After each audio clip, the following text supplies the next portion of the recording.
What's good, YouTube? It's your boy GZTV back with another video, and we are late at night. Mic check. Okay, I think that was adequate of a mic check. Man, I mean, I kind of expected the Nuggets to be able to win at home, obviously, because them and the Lakers are the two best home playoff teams in the playoffs left. But man, the way the Nuggets came out and the way they were starting, oh my goodness, it looked ugly. I was getting mad, and I wasn't even a Nuggets fan. Like, some of the decisions that was happening, but they win the game. They win by 5. Jamal Murray has probably one of the best quarters, probably the best quarter of his postseason career. I think they said, though, he's already had a couple 20-plus point quarters. But yeah, Jamal Murray, extremely clutch. Obviously started the game 3 for 15, I believe. Then he ended up 11 for 24. So he only missed one shot, I think, like the entire fourth quarter. He was just playing out of his mind. You know, we'll talk about the Lakers first. I don't think the Lakers played terrible. I guess obviously their stars didn't shoot well. It wasn't a very efficient night.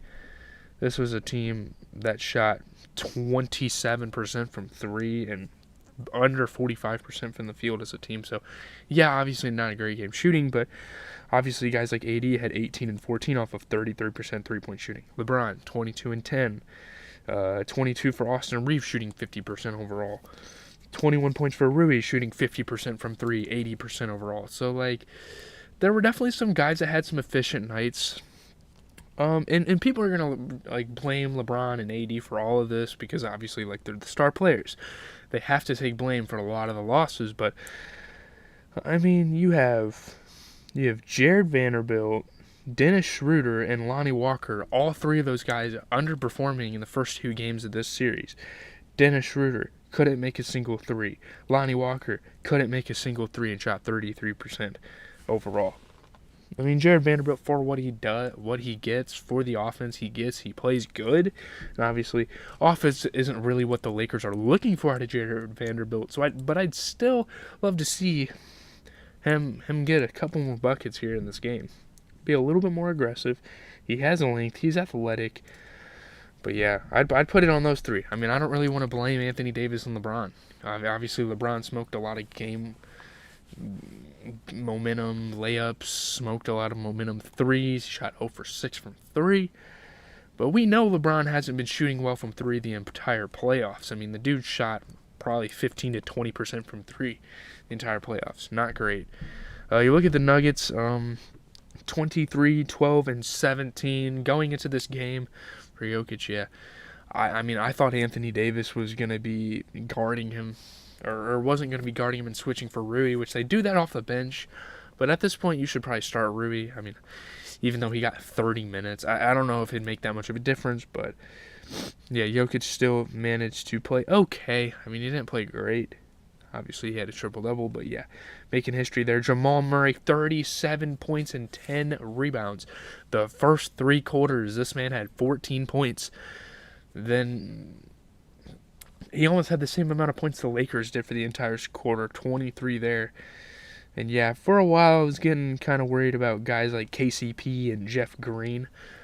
But they got the dub. I'm not really going to talk shit on anybody's game because Jamal Murray just had a once a postseason performance in the fourth quarter for him, honestly. Like the last couple postseason runs we've seen from the Nuggets, there's at least been one of those.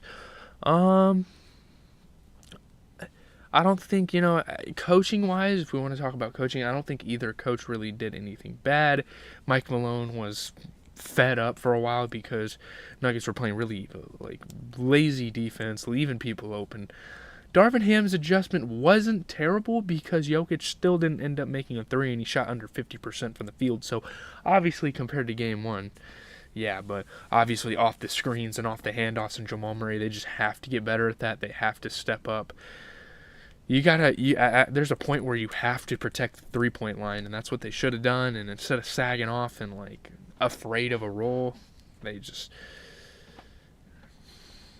are just they're more afraid of a pick and roll or a handoff and roll, give and go situation than they are of the three-pointer, which doesn't make any sense. A lot of NBA teams make that mistake.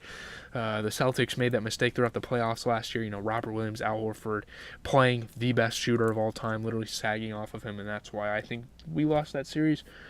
But, yeah, I don't really have much to say. Hopefully you guys have a good rest of your night. I have a little bit of a headache, but I don't feel too bad. I should be able to go to work tomorrow. Hopefully we can resume some streams tomorrow. I've been feeling really under the weather lately, so that's kind of why. We usually shoot for 6 minutes on these videos because I'm getting a little more analytical given that there's only one game at night. My Celtics play tomorrow. Am I excited? Not really. That first game was kind of demoralizing, but we will see. There's still 3 more chances for the Boston Celtics, so leave a like, comment, and subscribe if you love this NBA stuff, man. I do it every single night. There's a good game. Obviously, if it's not a good game, I don't want to talk about it, but yeah.